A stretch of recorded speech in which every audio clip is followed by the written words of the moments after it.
Hello, I'm Terry Dean, and I just want to give a few quick tips to those getting started online.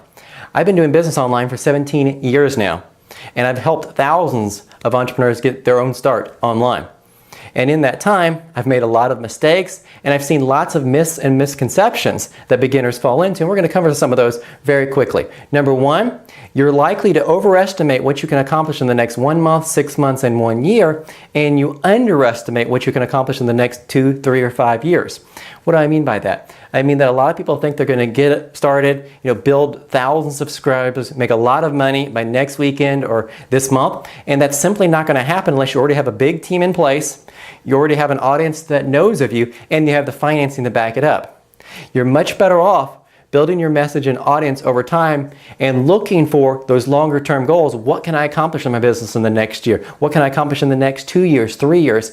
And you're going to underestimate just how big of an effect you can have in your market and in the world around you over a 3-year period if you build up the systems to grow. Number two, don't fall for prepackaged business opportunities. It seems like no matter where you turn online, there's somebody out there that will sell you a business opportunity that requires no work. All the systems are in place. Just plug yourself into the system and money will fall from the sky. Well, none of those packaged business opportunities work the way that they're promised. You're much better off building your own systems, building your own business, building your own niche, and I'll mention that in the next tip. What we want to find, tip number 3, is you want to find your own unique advantage. What advantage do you have in a market? Here's something I always like to tell my clients. If we don't know what your advantage is in this market, then you're doing business at a disadvantage. And why would you want to go up against some of the best competitors in the world at a disadvantage? And see, that's what a prepackaged business opportunity does for you, is it puts you at a disadvantage against the other competitors out there. So what is your advantage?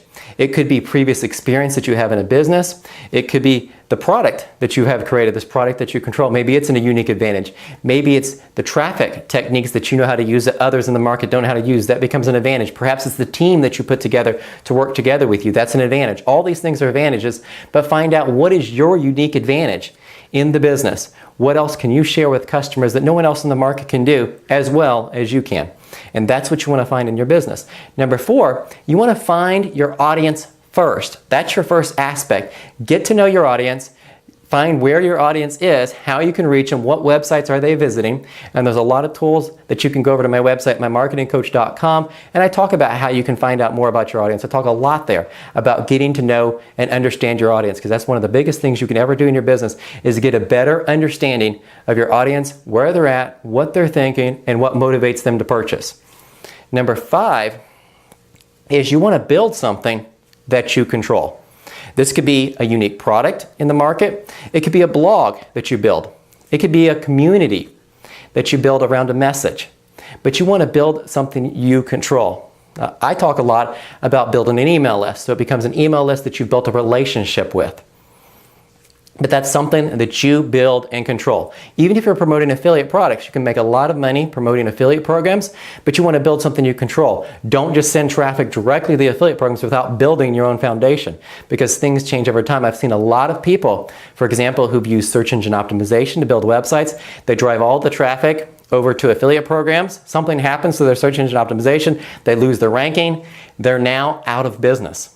If they had just spent the time building their own email list before promoting the affiliate programs, then even when they lost their search engine rankings, they still would have that asset they built in their own business, that email list that they could promote and generate more profits from, even in other affiliate programs. So build something you control, a product, an email list, a blog, a community, something that you build and control. Number 6, develop a sellable skill. Okay, that sellable skill could be anything from writing, copywriting, being on video, learning how to do videos. It could be knowing how to use a specific type of traffic method, such as AdWords or pay-per-view or Facebook advertising or any type of social media. But develop a skill that you're good enough at that you could sell it to others. So it could be that you're so good at copywriting that you could sell it to others. It could be your writing skills that you could write content for others. You develop this sellable skill that's part of your personal unique advantage, something that you focus on, this skill that you work on. And then you want to outsource everything else. And that's tip number 7, is you want to outsource early and outsource often. A big problem that a lot of beginners have when they come online is they want to learn to do everything themselves. I've made that mistake many times of trying to do way too much myself. What you're going to find is, especially if you're not a techie, a lot of the technical skills hold you back. And it's much easier to outsource those technical skills than try to learn everything yourself. Go back and concentrate on that unique sellable skill that's for your own business, that drives your business, and then outsource everything else. It could be as simple as starting over at a site like Fiverr. I will often tell someone who's just getting started, let's outsource something in your business quick. For example, it could be, let's have an ebook design done over on Fiverr. Let's get your Facebook profile photo done over on Fiverr. Let's get an audio done over on Fiverr by somebody who can do an audio of your script. So set, for example, a 60-second audio. You can do over Elance, you can do Odesk, you can outsource full-time to people over in the Philippines or in other countries, or whoever you want to work with. But get started with something simple and start outsourcing immediately on some project instead of going through and trying to learn it all yourself. These 7 tips are going to help you as you build your business, and they're not even just for beginners, they're for people who are intermediate or advanced, going back to some of the basics of what it is that helps you build a business online. Again, I'm Terry Dean, mymarketingcoach.com, and I'm here to help you earn more, work less, and enjoy life.